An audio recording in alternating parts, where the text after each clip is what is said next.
মহিলাদের আর্থিকভাবে স্বাবলম্বী করতে অভয়নগরে গ্রহণ করা হলো এক বিশেষ উদ্যোগ। Abhaynagar sports and community development society এবং TNGCL এর যৌথ উদ্যোগে স্থানীয় হিন্দি উচ্চতর বিদ্যালয়ে আয়োজিত একটি অনুষ্ঠানের মাধ্যমে এলাকার 150 জন মহিলার হাতে সেলাই মেশিন তুলে দেওয়া হয়। এর মাধ্যমে গৃহিণীরা বাড়িতে বসে উপার্জন করে পরিবারের আর্থিক সহায়তা যোগাতে পারবে। উক্ত অনুষ্ঠানে উপস্থিত ছিলেন রাজ্য সরকারের মন্ত্রী টিঙ্কু রায়, আগরতলা পুর নিগমের মেয়র দীপক মজুমদার, সমাজসেবী পাপিয়া দত্ত সহ অন্যান্য বিশিষ্ট ব্যক্তিবর্গ। অনুষ্ঠানে বক্তব্য রাখতে গিয়ে মেয়র দীপক মজুমদার সমাজসেবী পাপিয়া দত্তের মানবিক কাজের ভূয়সী প্রশংসা করেন।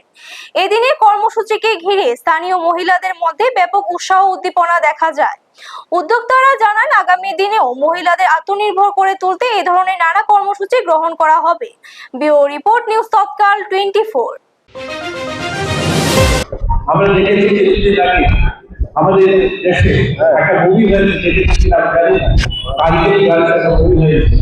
এই কার্গিল গার্লস মুভিটা হয়েছিল যে কার্গিলের যুদ্ধ হয়েছিল তখনকার সময়, যে পাকিস্তানের যে সমস্ত ফ্লাইট আমাদের যুদ্ধ বিমান যেগুলো পাকিস্তানে ভেঙে পড়েছে, সেখানে যে সমস্ত সেনারা কোনো না কোনো কারণে সেই বর্ডারের ওই পার গিয়ে পড়েছে, নিহত বা আহত, তাদেরকে উদ্ধার করার কাজ ওই কার্গিল গার্লস মেয়েরা গুঞ্জন সেক্সরা তাকে দায়িত্ব দেওয়া হয়েছিল আর তুলে আনার জন্য।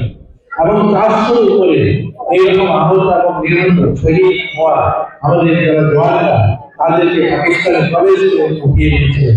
দেখুন, একজন মহিলার কতটুকু একাগ্রতা, কতটুকু ধ্যানশক্তি, নিজের প্রাণকে বাজিয়ে রেখে পাকিস্তানে প্রবেশ করে বিমান নিয়ে সেখান থেকে সেনার শহীদ।